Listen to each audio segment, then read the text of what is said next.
আসসালামু আলাইকুম। আলী রাদিয়াল্লাহু আনহু বলেছেন যে শ্রেষ্ঠ বীর হচ্ছেন আবু বকর রাদিয়াল্লাহু আনহু।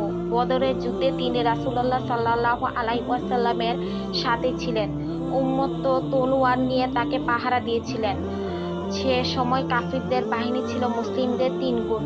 এই যুদ্ধে যখন মুসলিম বাহিনী কাফির সেনাদলের মুখোমুখি হয়, রাসূলুল্লাহ সাল্লাল্লাহু আলাইহি ওয়াসাল্লাম পরামর্শ চাইলে প্রথমেই দাঁড়ান আবু বকর। আবু বকরের পুত্র আব্দুর রহমান ছিলেন কুরাইশদের পক্ষের যোদ্ধা।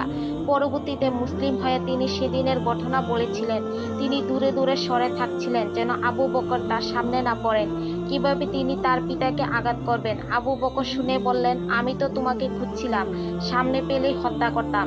তিনি এটাই বুঝিয়ে দিলেন যে একজন মুমিনের কাছে আল্লাহর সন্তুষ্টি ও ভালোবাসা সকল মানবিক স্নেহের উপরে। যুদ্ধক্ষেত্রে শত্রুদের প্রতি কঠোর হলেও তিনি ছিলেন অন্তত কোমল